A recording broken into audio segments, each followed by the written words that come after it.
அதிகாரம் 1, 2, 3, 4 வசனங்கள். இதில் இந்த வசனங்களை நான் இப்பொழுது உங்களுக்காக வாசிக்கிறேன்.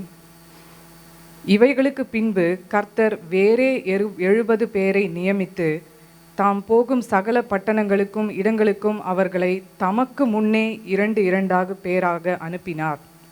அப்பொழுது அவர் அவர்களை நோக்கி, அறுப்பு மிகுதி, வேலையாட்களோ கொஞ்சம். ஆகையால் அறுப்புக்கு எஜமான் தனது அறுப்புக்கு வேலையாட்களை அனுப்பும்படி அவரை வேண்டிக் கொள்ளுங்கள். புறப்பட்டு போங்கள். ஆட்டுக்குட்டிகளை ஓநாய்களுக்குள்ளே அனுப்புகிறது போல இதோ நான் உங்களை அனுப்புகிறேன். பணப்பையையும் சாமான் பையையும் பாதரட்சைகளையும் கொண்டு வர வேண்டாம். வழியிலே ஒருவரையும் வினவவும் வேண்டாம். இதில் 1-2 வசனங்களை குறித்து போன வாரம் போதகர் நமக்கு நிறைய காரியங்களை நம்மோடு பகிர்ந்திருக்கிறார். ஆகையினால அதை ஒட்டி ஒரு சில காரியங்களை மாத்திரம் நான் சொல்லிட்டு டைரக்ட்லி அதை தொடர்ந்து 3, 4 மற்றும் இதே அதிகாரத்தில் உள்ள வேறு சில வசனங்களை இன்றைக்கு உங்களோடு நான் பகிர்ந்து கொள்ள விரும்புகிறேன். இன்றைய சர்மன் கூடிய டாபிக் வந்து பார்த்தீங்கன்னா, நியமிக்கப்பட்டவர்கள், அவர்களுக்கு கொடுக்கப்பட்ட நியமனம். That is those who are appointed and what is the appointment given to them. அதை தான் இன்றைக்கு நாம் பார்க்க போகிறோம். இதில் முதலாவது பகுதியான நியமிக்கப்பட்டவர்கள் are appointed. Who are these appointed? யார் அந்த நியமிக்கப்பட்டவர்கள் என்று இந்த முதலாம் வசனத்தில் இங்கே சொல்லி இருக்கிறது. இந்த நியமிக்கப்பட்டவர்கள் இவர்கள் கர்த்தரால் நியமிக்கப்பட்டவர்கள். ஏன்னா அந்த வசனம் எப்படி சொல்லுகிறதுனா, கர்த்தர் வேறே 70 பேரை நியமித்து. ஸோ இந்த நியமனம் என்பது not just calling and telling them to do something. They are been assigned with a specific task. they have been assigned with something to do very specifically. ஆண்டவர் இந்த 70 பேரை வந்து தனிமையாக அவங்கள வந்து ஸ்பெஷலாக அவங்களுக்கென்று ஒரு டாஸ்க்கை வந்து அலோகேட் பண்ணியிருக்கார். அந்த டாஸ்க் அசைன் பண்ணப்பட்ட அந்த மெம்பர்ஸ் தான் இந்த 70 பேரும். So they were specifically appointed by God. வேறு சீஷர்களோ வேறு மனிதர்களோ இல்லை அப்போ உள்ள பெரிய ராஜாக்களோ இல்லை அப்போ உள்ள பெரிய ஆசாரியர்களாலோ அவங்க அப்பாயிண்ட் பண்ணப்படலை. Directly by our Lord Jesus, அவராலேயே கர்த்தராலே அவர்கள் 70 பேரும் இந்த வேளையில் நியமிக்கப்பட்டிருக்கிறார்கள். ஸோ இந்த நேரத்தில் அவங்க என்ன காரியத்துக்காக நியமிக்கப்பட்டிருக்கிறார்கள் என்றதை ஒரு சில நிமிஷங்கள் கழித்து நாம் பார்ப்போம். ஆனால் இந்த நியமிக்கப்பட்டவர்கள், தோஸ் அப்பாயிண்டட் பீப்புளை பற்றியே நான் இப்பொழுது சில காரியங்களை பேச விரும்புகிறேன். இதை நம்ம முற்றிலுமாக நம்ம ரொம்ப கூர்ந்து கவனிக்க வேண்டிய விஷயம் என்னவென்றால், இந்த 70 பேரும் they do not belong to this 12 disciples of God. இந்த 12 சீஷர்கள் வேற, இந்த 70 பேர் வேற. அதனால்தான் அந்த வசனத்திலையும் பார்த்தீங்கன்னா, கர்த்தர் வேறே 70 பேரை நியமித்து அப்படின்ற அந்த வேறேன்றதை போட்டு எதுக்காக ஸ்பெசிஃபிக்கலி அங்கே மென்ஷன் பண்ணியிருக்காங்கன்னா, இவங்க அந்த 12 சீஷர்களோட சேர்ந்தவங்க இல்லை. They are a different people. அதாவது ஆண்டவருடைய அற்புதங்களை அறிஞ்சவங்க. ஆண்டவர் பல பட்டணங்களுக்கு போய் ஊழியம் செய்தும் பொழுது அந்த ஊழியங்களையும் அந்த அற்புதங்களையும் அடையாளங்களையும் ஆண்டவர் அவருடைய வார்த்தைகளை பகிர்ந்து கொடுக்கும் பொழுது அதை காது கண்ணுமாக நின்று கேட்டவர்கள், அவருடைய அற்புதத்தை உணர்ந்தவர்கள், அவருடைய வார்த்தைகளை உணர்ந்தவர்கள். கர்த்தராகிய தேவன் இந்த உலகத்தில் பூமியில் வாழ்ந்து கொண்டிருந்த நாட்களில் அவரை முகமுகமாய் கண்டவர்கள். அவர்கள் அந்த 12 சீஷர்களாக இல்லை என்றாலும் they were very dedicated followers of Christ. அந்த டெடிக்கேட்டட் ஃபாலோவர்ஸ் ஆஃப் கிரைஸ்டாக இருந்ததுனால தான் ஆண்டவர் அந்த விசேஷமாக அந்த 70 பேருக்கு என்று ஒரு ஸ்பெசிஃபிக் அப்பாயின்மெண்ட்டை கொடுத்துருக்கிறார். இந்த வேளையிலும் நம்ம யோசித்து பார்ப்போம். நம்ம என்ன நினச்சிட்ருக்கோம்னா, இந்த ஊழியமாக இருக்கட்டும், இல்லை ஹார்வெஸ்ட் ப்ரேயராக இருக்கட்டும், இல்லை இவாஞ்சலிசமாக இருக்கட்டும், இல்லை மிஷன்ஸாக இருக்கட்டும், இல்லை எந்த ப்ரேயராக இருக்கட்டும், அதெல்லாம் நடத்துறதுக்கு ஒரு குரூப் இருக்காங்க. we'll just go to the church, we'll just come back. ஆண்டவர் வந்து என்னோடய வாழ்க்கையில் நான் கேள்விகள் கேட்பேன், ஆண்டவர் இதை எங்களுக்கு தாங்க ஆண்டவரே, நம்ம இப்படி சில காரியங்களுக்காக ஜெபம் பண்ணி அது நம்ம வாழ்க்கையில் ஃபுல்ஃபில் ஆனால் போதும் அப்படின்னு என்று நம்ம நினைத்து கொண்டிருந்தோம் என்றால் it is wrong. we belong to that 70. அந்த 70ல் நாம் ஒருவராக இருக்கிறோம் என்பதை இந்த வேளையில் நாம் உணர்ந்து கொள்ள வேண்டும். ஆண்டவர் எப்படி அந்த 12 சீஷர்கள் அல்லாமல் சிலரை வந்து ஸ்பெசிஃபிக்கலி அவருடைய வேலைக்கென்று நியமித்திருக்கிறார்களோ, அந்த நியமிக்கப்பட்டவர்களில் நீங்களும் நானும் ஒருவராக இருக்கிறோம். அதை இந்த நாளிலும் let it sink into your heart that you are one of those appointed members. ஆகையினால இந்த ஊழியங்களோ இல்லை இந்த ஜெபங்களோ இல்லை இந்த மிஷன்ஸோ இல்லை இவாஞ்சலிசமோ இல்லை நம்ம சபைகளில் தொடர்ந்து செய்து கொண்டு இருக்கிற ஒவ்வொரு காரியத்தும், எந்த ஜெபமாக இருக்கட்டும் இல்லை ஊழியமாக இருக்கட்டும், இவையெல்லாம் ஸ்பெசிஃபிக்கலி ஒரு குரூப்புக்கு மட்டும்தான், நம்ம அப்படி போயிட்டு வந்துடலான்னு மட்டும் நீங்கள் நினைக்கவே வேண்டாம். Today, if you are hearing it, it is strongly being told to you that you are one of those appointed members and you have something to do for Lord Jesus. Amen. இந்த நியமிக்கப்பட்டவர்கள், they were selected members. அதில் நமக்கு பங்கு இல்லை என்று அவங்க நினைக்கவே வேண்டாம். அந்த 12 பேர்களில் நம்ம இல்லைன்னு அவங்க நினைக்கவே வேண்டாம். ஏன்னா ஆண்டவர் அவர்களுக்கென்று ஒரு சில காரியங்களை வைத்திருக்கிறார். அந்த வசனத்திலே போட்டிருக்கிறது என்னன்னா, அவர் செல்வதற்கு முன்பதாகவே தாம் போகும் சகல பட்டணங்களுக்கும் இடங்களுக்கும் அவர்களை தமக்கு முன்னே 2 பேராக அனுப்பினார். So even before Jesus go into those towns and cities or அந்த பட்டணங்களுக்குள்ளாக ஆண்டவர் செல்வதற்கு முன்பதாகவே இந்த 70 பேரும் வந்து அந்த பட்டணங்களுக்கு போக ஆண்டவர் வந்து அவங்கள அழைக்கிறார். அதுதான் அவங்களுடைய டாஸ்க். எதுக்காக அவர் போகிறதுக்கு முன்னாடியே அவங்க அழைக்கப்படுகிறாங்க, இல்லை அவங்க வந்து அனுப்பப்படுகிறார்கள் என்றால், அவங்க கண்ட அற்புதங்கள், ஆண்டவரை அவங்க முகமுகமாக கண்டு அவர் செய்த அற்புதங்களையும் அடையாளங்களையும் சாட்சியாக அவங்க அந்த ஜனங்கள் மத்தியிலே பகிர்ந்து அவங்க ஹார்ட்ஸை ப்ரிப்பேர் பண்ணுறதுக்கு later, so that when Lord Jesus go there, they will be able to understand who they are meeting. அதை அறிந்து கொள்ளும்படியாக அவர் செல்வதற்கு முன்பதாகவே இந்த நியமிக்கப்பட்டவர்களை ஆண்டவர் அனுப்பி வைக்கிறார். இன்றைக்கு நாமும் கூட we are one of those appointed members and we are called to do something so that the kingdom of God or Lord Jesus can operate into those people's life. ஆண்டவர் அறியாதவங்களுடைய வாழ்க்கையில் அவங்க ஆண்டவர் அறிந்து கொள்ளவும், ஆண்டவர் அறியாதவங்க கட்டுகள் அவிழ்க்கப்படவும், அவங்களுடைய அவிசுவாசம் நீங்கி போகவும், நோய்கள் குணமாகவும், பாவ கட்டிலிருந்து அவங்க மீட்படையவும் ஆண்டவர் இன்றைக்கு நமக்கு அந்த அப்பாயின்மெண்ட்டை வச்சிருக்கிறார். நாம் போய் அதை செய்வதற்கு இந்த நேரத்தில் நம்ம ஆயத்தமாக வேண்டும். அவங்களுக்கென்று அந்த ஸ்பெசிஃபிக் டாஸ்க் கொடுக்கப்பட்டனால தான் they are being called as appointed or நியமிக்கப்பட்டவர்கள் என்று இந்த நாளிலும் இந்த ஸ்பெசிஃபிக்காக இந்த வார்த்தைகள் வந்து இங்கே உபயோகப்பட்டிருக்கிறது. ஸோ ஆண்டவருடைய சாட்சியை, they are going to be ambassadors for God or they are going to be the witnesses for Jesus Christ. So இன்றைக்கு நாமும் கூட அவருக்கென்று அம்பாசடர்ஸாக, அவருக்கென்று விட்னஸாக, அவருடைய சுவிசேஷ ஊழியத்தை செய்வதற்காக we are one of those appointed members. இக்கால கட்டத்தில் நம்மை சுற்றி இருக்கிறவர்கள் ஆண்டவருடைய வசனத்தை கேட்பதற்கும் அவருடைய அன்பை அறிந்து கொள்வதற்கும் நமக்கும் இந்த டாஸ்கானது கொடுக்கப்பட்டிருக்கிறது. இதை நம்ம ஃபஸ்ட்டு புரிந்து கொள்ள வேண்டும்.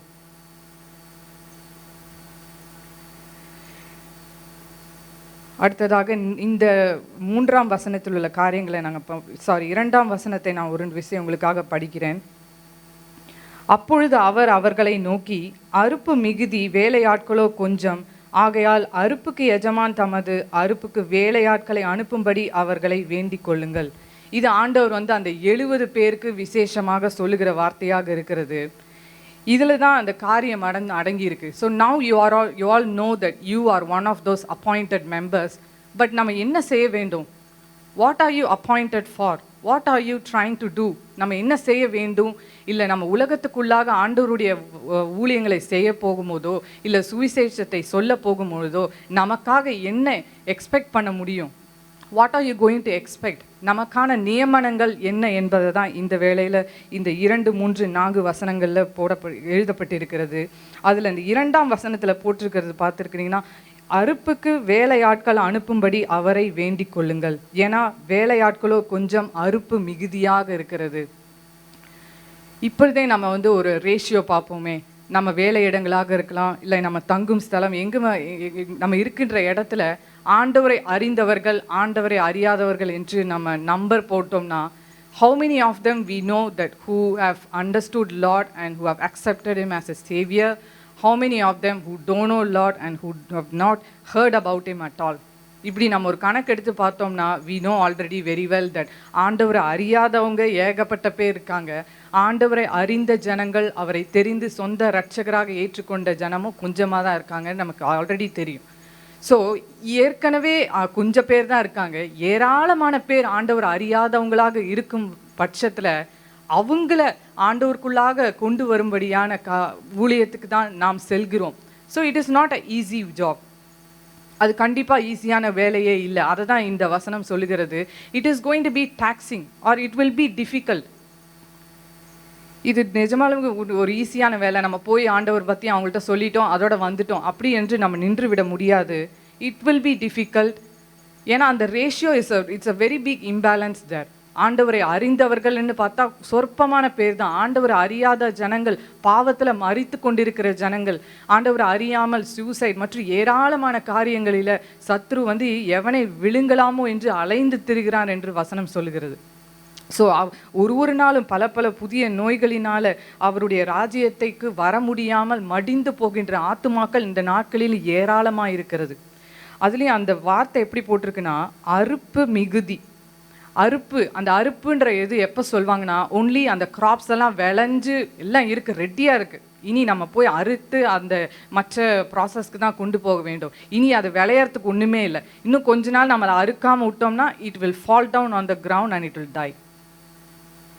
நம்ம போய் நமக்கு அருகையில் இருக்கிறவங்கள நம்ம ஆண்டவர சுவிசேஷத்தை நம்ம சொல்லாமல் விட்டுட்டோம்னா அவங்க பாவத்தில் இருக்கின்றனால அந்த பாவமானது அவங்க ஆத்துமாக்களை மரணத்திற்கு நேராக கொண்டு செல்லுகிறது. ரோமரில் நம்ம படிக்கிறோம் இல்லையா, பாவத்தின் சம்பளம் மரணம். அந்த பாவமானது அவங்க உள்ளங்களிலே இருக்கிறதுனால, கிறிஸ்து இயேசுவை அறிந்து கொள்ளாததுனால அந்த பாவங்களும் இந்த உலகத்தின் சாபங்களும் கட்டுகளும் அவங்களையும் அவங்க குடும்பத்தாரையும் டைரக்ட்லி அவங்க மரணத்திற்கு நேராக கொண்டு செல்கிறது. ஸோ இந்த கிராப்ஸ், அதாவது அந்த ஆத்துமாக்கள் அழியக்கூடாது அப்படி என்று நம்ம நினைப்போமானால் ஆண்டவருடைய வசனத்தையும் ஆண்டவருடைய அன்பையும் அவர்கள் மத்தியிலே சொல்வதற்கு நாம் முயற்சிக்க வேண்டும். You have to understand that we are the appointed members and we have to start doing the work. அந்த அறுவடைக்கான வேலைகளை நம்ம துரிதமாக செய்ய வேண்டும். இல்லை என்றால் அந்த அறுப்புக்கின்ற அந்த அந்த அந்த கிராப்ஸ் எல்லாம் எப்படி மடிந்து போகின்றதோ அதே போல் ஆத்துமாக்கள் இந்த நாட்களிலும் மடிந்து போகிறார்கள். இதை நம்ம புரிந்து கொள்ள வேண்டும். இரண்டாவது காரியம் என்னவென்றால் 3ஆம் வசனம். ஸோ அந்த அறுப்புக்கான வேலை it's not easy. there is a large imbalance there. அது கஷ்டமாக தான் இருக்கும், ஆனாலும் நம்ம அதற்கு முயற்சி செய்ய வேண்டும். அது 3வது வசனத்தில் இன்னும் என்ன ஆண்டவர் சொல்கிறார் என்றால், புறப்பட்டு போங்கள், ஆட்டுக்குட்டிகளை ஓநாய்களுக்குள்ளே அனுப்புகிறது போல இதோ நான் உங்களை அனுப்புகிறேன். அவர் என்ன சொல்கிறார், நீங்கள் போய் சொன்னோன்னே அவங்களாம் வந்து என்னை வந்து கேட்டுருவாங்க அப்படியா சொல்கிறாரு?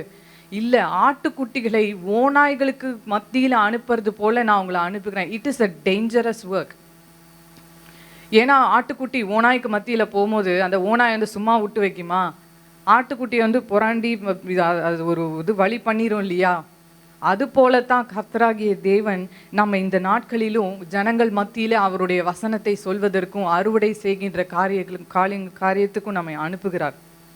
ஆனாலும் நம்ம வந்து பலம் கொண்டு திடமனதாக இருக்கணும். ஏன்னா கர்த்தராகிய தேவன் அவரே காரியத்தை தொடங்குகிறவரும் அவரே முடிக்கிறவருமா இருக்கிறதுனால ஒரு நாள் நம்மை கைவிடுவதில்லை. அதை நம்ம மனதில் கொள்ள வேண்டும். Though it is going to be a dangerous job. ஆட்டுக்குட்டிக்கு மத்தியில் ஓநாய்களுக்கு மத்தியில் போகின்ற ஆட்டுக்குட்டிகளை போல நம்ம இருந்தாலும் அந்த ஓநாய்கள் நம்மை தொடுவதில்லை என்ற நம்பிக்கையும் விசுவாசமும் நிறைந்தவர்களாக we have to take up this task. வசனம் 17 இப்படியாக சொல்லுகிறது. பின்பு அதே அதிகாரத்தில் 17ஆம் வசனம், பின்பு அந்த 70 பேரும் சந்தோஷத்தோടെ திரும்பி வந்து, ஆண்டவரே உம்முடைய நாமத்தினாலே பிசாசுகளும் எங்களுக்கு கீழ்ப்படுகிறது என்றார்கள். அப்படி என்றால் என்ன? அவங்க வந்து பிசாசு ஓட்டுறதுக்கெல்லாம் போயிருக்காங்க.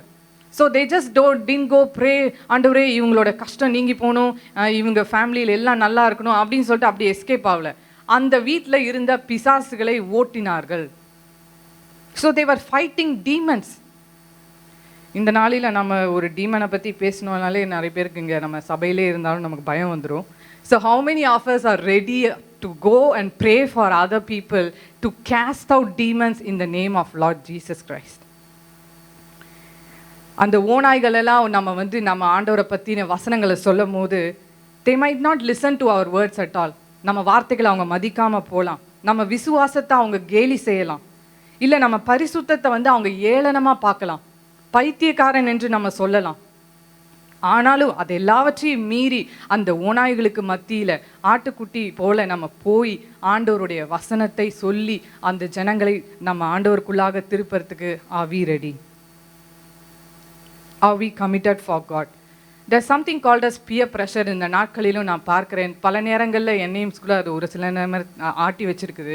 என்ன என்றால், நம்ம வேலை ஸ்தலங்களில் நிற்கும் பொழுதோ இல்லை வேறு இடத்துல நிற்கும் பொழுதோ we are afraid to say that we are Christian R நான் கிறிஸ்துவுடைய பிள்ளை, நான் வந்து ஆண்டவரை இரட்சகராக ஏற்றுக்கொண்டிருக்கிறேன், இல்லை எனக்கு வந்த காரியங்கள் என் வாழ்க்கையில் நடந்த அற்புதங்கள் எல்லாம் ஆண்டவர் எனக்கு கொடுத்தது என்று சொல்வதற்கே நம்ம சில நேரத்தில் வெட்கப்படுகிறவர்களாக இருக்கிறோம்.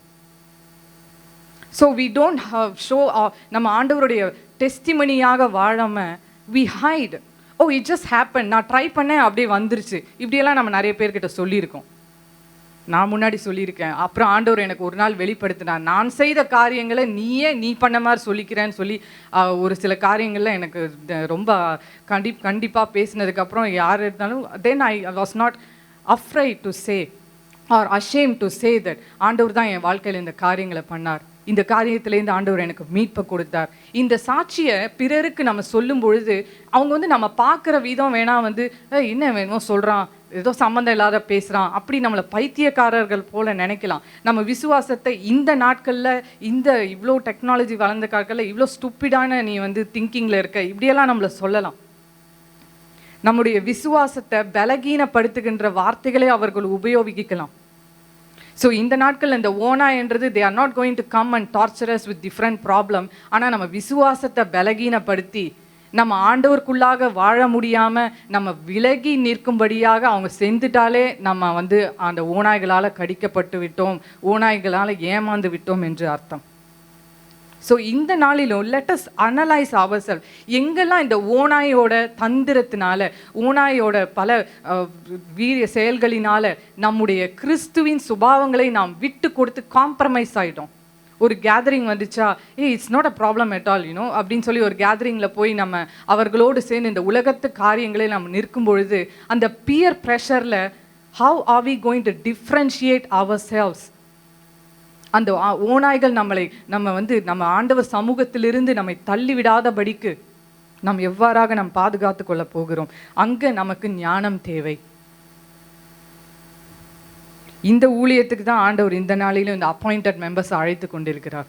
So the place where you go or the person who will be speaking to, they will not be easy at all. ஆனாலும் நீங்கள் திடன் கொடுத்து அவருடைய வேலையை செய்க நீங்கள் கமிட் பண்ணி, ஆனாலும் அவருடைய வசனத்தை நீங்கள் சொல்லும் பொழுது even midst of the peer pressure நம்ம சாட்சிகளாக ஆண்டவருக்காக ஜீவித்தே ஆக வேண்டும் என்ற அந்த ஒரு வைராகியத்தோடு கிறிஸ்து என்னோடு இருக்கிறார் அப்படி என்று நாம் இந்த உலக காரியங்களை வெறுத்து நாம் ஜீவிக்கும் பொழுது அந்த சாட்சியானது, நம்முடைய வார்த்தைகளானது நம்ம அந்த டிஃப்ரென்ஷியேஷனை காமிக்கும் பொழுது நம்மை சுற்றில் இருக்க யாராவது ஒரு ஆத்மாவை கண்டிப்பாக ஆண்டவர் தொடுகிறவராக இருக்கிறார். Don't ever think that whatever அதெல்லாம் நான் விட்டு கொடுத்துட்டேன் எனக்கு ஒன்றும் ஆகல நீங்கள் நினைக்கவே வேண்டாம். யாராவது ஒருத்தர் நம்மளை வாட்ச் பண்ணிகிட்டே இருப்பாங்க. அவங்களுக்கு ஒரு நாளில் ஆறுதல் நம்ம சொல்லும் பொழுது அந்த வார்த்தையை அவங்க இருதயத்துக்குள்ளாக சென்று அந்த ஆத்மா பாதாளத்துக்கு செல்லாமல் ஆண்டவருடைய சமூகத்திற்கு நேராக திரும்புகிறதா இருக்கிறது. So until that time hold on. ஓநாய்களுக்கு மத்தியில் போனாலும் கர்த்தர் என்னோடு இருக்கிறார் என்ற தைரியத்தோடு ஆண்டவருடைய வசனத்தை சொல்லுகிறவர்களாக நாம் இருக்க வேண்டும். இதுதான் அந்த இரண்டாவது challenge for this appointed member. மூன்றாவதாக என்ன போடப்பட்டிருக்குன்னா, 4ஆம் வசனத்தை நான் படிக்கிறேன்.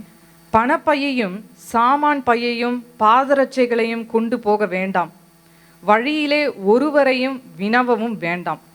என்ன சொல்கிறார் ஆண்டவர்? நீங்கள் போகும்போது பணப்பையெல்லாம் எடுத்துகிட்டு போகாதீங்க, பெரிய சாமான் செட்டெல்லாம் தூக்கிட்டு போகாதீங்க, பாதரட்சைகளெல்லாம் நீங்கள் கொண்டு போக வேண்டாம். வழியில் நீங்கள் யாரையாவது பார்த்தீங்கன்னா நல்லா இருக்கீங்களா, போனீங்களா, வந்தீங்களான்னு இந்த நைசிட்டிஸ் அதுன்னு சொல்கிறாங்க இல்லையா, அந்த வினவுகிறது, நீங்கள் எப்படி இருக்கீங்க, உங்கள் ஃபேமிலி எப்படி இருக்காங்க, ஊருக்கு போனீங்களா வந்தீங்களா, இந்த மாதிரி நீங்கள் வெட்டி கதையெல்லாம் பேசிகிட்டு இருக்க வேண்டாம்னு ஆண்டவர் சொல்லிட்டார். நம்ம ஒரு சில நேரங்களில் நமக்கு தெரிஞ்சவங்களை கிட்ட ஆண்டவரை பற்றி சொல்லணும்னு என்ற தாகம் நமக்கு இருந்திருக்கும். நம்ம என்ன பண்ணுவோம், first will make them friends, அதுக்கப்புறம் ஆண்டவரை பற்றி அவங்கள்ட்ட சொல்லுவோம்னு நினைப்போம். But today I am giving you a new formula. As long as there is a cordial fellowship இருந்தால் மட்டும் போதும். உடனே நீங்கள் வந்து உங்கள் ஃப்ரெண்ட்ஷிப்கான வேலைகளெல்லாம் ஸ்டாப் பண்ணிவிட்டு நீங்கள் வந்து ஆண்டவருடைய வேலைகளை ஸ்டார்ட் பண்ணிடணும். அதுக்கப்புறம் தானாகவே ஃப்ரெண்ட்ஷிப் டெவலப் ஆகும். இங்கே தான் வந்து நான் நிறைய டைமில் நான் பார்க்குறேன், because we spending a lot of time in developing the friendship. ஆகையினால உனக்கு இது பிடிக்குமா, எனக்கு இது பிடிக்கும் அப்படின்னு சொல்லி நம்ம அவங்க வழியில் ஒன்று விழுந்து போயிடுறோம். எனக்கு இது பிடிக்கும், உனக்கு அது பிடிக்காது, அந்த டிஃப்ரென்ஸ்னால அந்த ஃப்ரெண்ட்ஷிப் அப்படியே முடிஞ்சு போயிடுது. அங்கேயே டிஃப்ரென்ஸ் ஆஃப் ஒப்பீனியனில் இவன் என்கிட்ட நமக்கு சரி பண்ண வரமாட்டான், இவனுக்காக நான் ஜெபிக்கிறேன், ஆண்டவரே அவனை வந்து மன்னிக்கிட்டோன்னு நம்ம சொல்லி விலகிடுவோம். இப்படி ஒரு சாட்சியுள்ள ஜீவியத்தில் நம்ம இருந்தோம்னா எப்படி இந்த அப்பாயிண்டட் மெம்பர்ஸ் தான் நம்ம போய் இந்த உலகத்தில் இருக்கிற ஜனங்களை தொட முடியும்? ஸோ லெட் அஸ் ஆஸ்க் அவர் செல்ஸ். ஆண்டவர் இங்கே சொல்கிற மாதிரி, நீ வந்து பணப்பையெல்லாம் எடுத்துகிட்டு போவாத. ஆண்டவரே நீங்கள் என்ன போ சொல்கிறீங்கன்றப்போ நம்ம எதெல்லாம் நம்ம கொண்டு போகணும் என்று நினைக்கிறோம், இல்லை ஆண்டவருடைய வசனத்தை சொல்வதற்கு நம்ம என்ன வேண்டும் என்று நம்ம நினைக்கிறோம். எனக்கு நல்ல பேச்சு திறமை இருக்கணும், எனக்கு நல்ல பாட திறமை இருக்கணும், நல்ல வசனங்கள்லாம் சொல்கிற திறமை இருக்கணும், இதெல்லாம் வந்தால் தான் ஆண்டவரே நான் போய் சொல்ல முடியும். என்கிட்ட தான் ஒன்றுமே இல்லையே நம்ம இன்னும் சொல்லிக்கிட்டு இருக்கோமா? ஆண்டவர் தான் சொல்கிறார், நீ பணப்பை எடுத்துகிட்டு போக வேண்டாம், சாமான் பை நீ ஒன்றுமே எடுத்துகிட்டு வர வேண்டாம், நீ போய் அங்கே போய் வந்து அந்த அந்த கார்டியல் ஃப்ரெண்ட்ஷிப்பை கூட நீ டெவலப் பண்ண வேண்டாம், அதையும் சொல்லிட்டார்.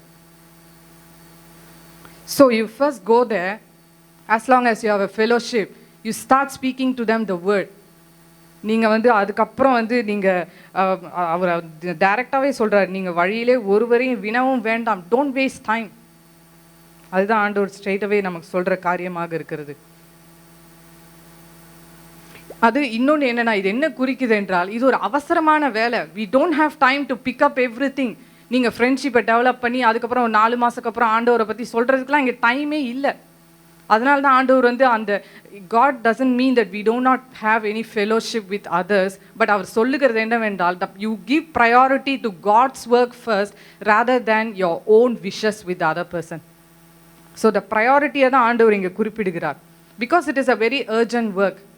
இந்த அர்ஜென்ட் ஒர்க்காக இருக்கனால அந்த ஆத்துமாக்களை எப்போ வந்து பிசாசானவன் கொண்டு போவான் என்று தெரியாது. அதனால் நீங்கள் விழிப்போடு இருந்து டைமை வேஸ்ட் பண்ணாமல் இது ஒரு அர்ஜென்ட் கமிட்மெண்ட்டாக எடுத்து, ஒரு அர்ஜென்ட் டாஸ்க்காக எடுத்து, மற்ற இதை கொண்டு போகணும், அதை கொண்டு போகணும், இதெல்லாம் எனக்கு வேணும், அதெல்லாம் எனக்கு வேணும் என்று நிறைய குறை சொல்லி கொண்டு இருக்காமல், இல்லை டிஸ்க்ளைமர்னு சொல்கிறாங்க இல்லையா, இதெல்லாம் இருந்தால் தான் அதெல்லாம் நான் செய்வாண்டவரே, இதெல்லாம் நம்ம சொல்லாமல் நீ டைரெக்டாக போய் கர்த்தருடைய வேலை செய்வதற்கு ரெடியாகு. அந்த 70 பேருக்கு ஆண்டவர் தான் சொல்லுகிறார். ஹல்லேலூயா. ஸோ முதலாவதாக என்ன சொல்கிறார் ஆண்டவர், நீங்கள் போகிற இடம் வந்து is not going to be easy work. ஏன்னா ஆண்டவர் அறியாத ஜனங்கள், அறுப்பு என்றது மிகுதியாக இருக்கிறது, ஆனால் வேலை ஆட்களோ குறைவாக இருக்காங்க. நீங்கள் அதுக்கு ஜெபம் பண்ணணும். அதை தான் ஆண்டவர் முதலாவதாக சொல்லுகிறார். இரண்டாவது சேலஞ்ச் என்ன, நீங்கள் ஓநாய்க்கு மத்தியில் போகிறீங்க, ஆனாலும் நீங்கள் தினம் கொண்டு போங்க, இதோ நான் உங்களை அனுப்புகிறேன் அப்படின்னு என்று சொல்லுகிறார். கர்த்தராகிய தேவன், நான் உங்களோட வருகிறேன், அதை தான் நான் உங்களை அனுப்புகிறேன் means you are going with my authority. அதனால் நீங்கள் பயப்படாமல் போங்க. இந்த 17ஆம் வசனத்தில் எப்படி அவங்க அந்த டீமன்ஸ் எல்லாம் ஃபைட் பண்ணி அந்த மக்களுக்கு விடுதலையை கொண்டு வந்தார்களோ, அது மாதிரியான ஒரு ஊழியத்திற்கு நீங்கள் போகிறீங்க. It is not going to be like நீங்கள் போய் அப்படியே ஜாலியாக உட்காந்துட்டு வர்ற மாதிரி வேலை இல்லை. அதான் ஆண்டவர் சொல்லுகிறார். மூன்றாவதாக, it is a very urgent job. அதனால தான் he ask you not to wait for building the, நீங்கள் அவங்கள்ட்ட போய் நீங்கள் நல்லா இருக்கீங்களா இதெல்லாம் பண்ண வேண்டாம், நீங்கள் பணம் எடுத்துகிட்டு போக வேண்டாம், பொருள் எடுத்துகிட்டு போக வேண்டாம், சாமான்லாம் வேண்டாம், பாதரட்சை கூட வேண்டாம், நீங்கள் நேராக போய் அவங்கக்கிட்ட கர்த்தருடைய வேலை செய்வதற்கு யூ ஜஸ்ட் பி ரெடி அப்படின்னு ஆண்டவர் சொல்லுகிறார். இந்த நாளிலும் let it sink into our hearts as an appointed member. This is what we are called to do today in our workplace. நம்ம குடும்பத்திலும் ஆண்டவர் அறியாதவர்கள் இருந்தார்கள் என்றால் அவரை கர்த்தருக்குள்ளாக கொண்டு வருவதற்கு, நம்முடைய கொலீக்ஸ், நம்முடைய ஃப்ரெண்ட்ஸ் ஒவ்வொருவரையும் ஆண்டவருக்கு முன்பாக திருப்புவதற்கு நாம் தான் அந்த appointed members. If we don't do the work, அவங்க ஆத்துமாக்கள் என்றைக்காக இருந்தாலும் ஆண்டவருடைய ராஜ்யத்துக்கு வராமலும் போகலாம். முடிவாக, is it all worth the trouble? இந்த இத்தனையும் சொல்கிறீங்களே ஆண்டவரே, இவ்வளோ கஷ்டத்தையும் மேற்கொண்டு இதெல்லாம் நான் போய் பண்ணால் என்ன? நான் பாட்டுக்கு வந்து சபையில் வந்து உட்காந்துட்டு ஜாம் பண்ணிட்டு போகிறேனே, எதுக்கு நான் அப்பாயிண்டட் மெம்பர்னு சொல்கிறீங்க, எதுக்கு நான் வந்து இதெல்லாம் செய்யணும்னு நீங்கள் கேட்குறீங்க என்றால், we will turn to இந்த லூக்கா 10ஆம் அதிகாரம் 12, 13, 14, 15 இந்த வசனங்களை நான் உங்களுக்காக படிக்கிறேன். அந்த பட்டணத்திற்கு நேரிடுவதை பார்க்கிலும் அந்த நாளிலே சோதோம் நாட்டிற்கு நேரிடுவது லகுவாயிருக்கும் என்று உங்களுக்கு சொல்லுகிறேன். கோரேசின் பட்டணமே உனக்கு ஐயோ, பெத்சாயிதா பட்டணமே உனக்கு ஐயோ. உங்களில் செய்யப்பட்ட பலத்த செய்கைகளை தீருவிலும் சீதோனிலும் செய்யப்பட்டிருந்தால் அப்பொழுது ரட்டுடுத்தி சாம்பலில் உட்கார்ந்து மனந்திருப்பியிருப்பார்கள். நியாய தீர்ப்பு நாளில் உங்களுக்கு நேரிடுவதை பார்க்கிலும் தீர்வும் சீதோனும் நேரிடுவது லகுவாயிருக்கும். வான பரியந்தம் உயர்த்தப்பட்ட கப்பர்நகுமே, நீ பாதாள பரியந்தம் தாழ்த்தப்படுவாய் என்று சொல்லி அந்த இதில் 6 பட்டணங்கள் நமக்காக சொல்லப்பட்டிருக்கிறது. கோரேசின், பெத்சாயிதா, கப்பர்நகும். இந்த கோரேசின் பெத்சாயிதாவுக்கு ஆண்டவர் என்ன சொல்லுகிறார்? ஐயோ என்று சொல்லுகிறார். ஏன் அப்படி சொல்கிறாருன்னா, அங்கே போய் ஆண்டவருடைய வசனத்தை சொல்லியும் அவங்க கேட்காதவர்களாக இருந்தாங்க. அவங்க மனம் திரும்பலை, அவங்க விசுவாசிக்கலை. ஆண்டவராக இயேசு கிறிஸ்துவே மேசியா என்று அவங்க விசுவாசிக்காததுனால இவர்களுக்கெல்லாம் ஐயோ என்று சொல்லுகிறார். கப்பர்நகுமை நீ வான அளவுக்கு உயர்த்தப்பட்டிருந்தாலும் இந்த நேரத்தில் நீ தாழ்த்தப்படுவாய், ஏன்னா நீ ஆண்டவராகிய தேவனை விசுவாசிக்கலை என்று சொல்லுகிறார். அதே நேரம் சோதோம், தீரு, சீதோன். இந்த சோதோம் பார்த்தீங்கன்னா பல பாவங்கள் நிறைந்த பட்டணமாக இருக்கிறது. Is the sin city, the worst city. சோதோமில் இல்லாத பாவங்கள் இல்லை. ஆனால் அந்த வசனம் என்ன சொல்லுகிறதுனா, நான் இதே சுவிசேஷத்தை இந்த சோதோமில் சொல்லியிருந்தோம் என்றால் அந்த நாட்டிற்கு நேரிடுவது லகுவாக இருக்கும். அவங்க அதை உடனே கேட்டு என்ன பண்ணியிருப்பாங்களாம்? அந்த 13ஆம் வசனத்தில் பாருங்கள், அப்பொழுதே அவங்க ரட்டுடுத்தி சாம்பலில் உட்கார்ந்து மனம் திருப்பி இருப்பார்கள். யார்? இந்த தீரு, சீதோன். இவங்கெல்லாம் இந்த தீரு, சீதோன் தான் அந்நிய தெய்வங்கள், பாகால் தெய்வங்கள், விக்கிரகங்களை வணங்கி கர்த்தராகிய யெகோவா தேவனை மறந்து பிற தெய்வங்களை அனுசரிக்க ஆரம்பித்து விட்டார்கள். ஸோ ஆண்டவர் என்ன சொல்கிறான்னா, என் வார்த்தையை நீங்கள் கேட்காததுனால இந்த கோராசீம், பெத்சாயிதா அண்ட் கப்பர்நகும் உங்களுக்கெல்லாம் ஐயோ. இதே சுவிசேஷத்தை கொண்டு போய் சோதோம், தீரு, சீதோன் இவங்களுக்கு சொல்லியிருந்தோம்னா இந்த பாவம் நிறைந்த பட்டணங்களும் விக்கிரகங்களை கொண்டு வணங்கி கொண்டிருக்கிற இந்த பட்டணங்களும் உடனே மனம் திரும்பி என் வார்த்தைக்கு செவி கொடுத்திருப்பார்கள் என்று சொல்லுகிறார். அல்லேலூயா. இந்த மாதிரி பட்டணங்களுக்கு நம்ம போய் சொல்வதற்கு தான் இந்த நாளிலும் ஆண்டவர் நம்மை அழைத்திருக்கிறார். இதில் 16ஆம் வசனத்தை நான் உங்களுக்காக படிக்கிறேன். உங்களுக்கு செவி கொடுக்கிறவன் எனக்கு செவி கொடுக்கிறான். உங்களை அசட்டை பண்ணுகிறவன் என்னை அசட்டை பண்ணுகிறான். என்னை அசட்டை பண்ணுகிறவன் என்னை அனுப்பினவரை அசட்டை பண்ணுகிறான் என்றார். So if somebody is rejecting your word, or if we ourselves are rejecting the appointment from God, this is what we do. நாம் அவருடைய வார்த்தையை கேட்கவில்லை என்றால், நம்முடைய வார்த்தையை கேட்காதவர்கள் எப்படி சொல்லுகிறார்னா, உங்களை அசட்டை பண்ணுகிறவன் என்னை அசட்டை பண்ணுகிறான், என்னை அசட்டை பண்ணுகிறவன் என்னை அனுப்பின பிதாவாகிய தேவனையும் அசட்டை பண்ணுகிறான் என்று தான் வசனம் சொல்லுகிறது. இந்த நாளிலும் if you are hearing this and if we still don't prepare our hearts and if we are still waiting to be ready, that ready will never come until we surrender ourselves and commit ourselves to God. Until we tell God, ஆண்டவரே உம்முடைய வேலைக்காக இந்த வேலை அதாவது உம்முடைய அறுவடையின் வேலைக்காக என்னை ஒப்பு கொடுக்கிறேன் நம்ம சொன்ன பிறகு தான் sometimes there's a lot of breakthrough happening only when we commit to the Lord. இன்றைக்கு ஒருவேளை நம்ம அந்த கமிட்மெண்ட்டில் இல்லை என்றால், ஒருவேளை அந்த அப்பாயிண்டட் மெம்பர்ஸில் நம்ம இருக்கோமா இல்லையா, எனக்கு இருக்கிற திறமை போதுமா, is it for me, can I do it, இதெல்லாம் எனக்கு ஒத்து வர மாதிரி தெரியல அப்படின்ட்டு நீங்கள் நினைக்கவே வேண்டாம். It is for us. Yes, we are that appointed member. நாம தான் இந்த டாஸ்க்குக்காக ஆண்டவர் நம்மளை இந்த நாளிலும் தேர்ந்தெடுத்து வைத்திருக்கிறார். அவருடைய நியமிக்கப்பட்ட வேலை கடினமானது, அவசரமானது, ஆனால் அதில் பரலோகத்திலே பலனுண்டு.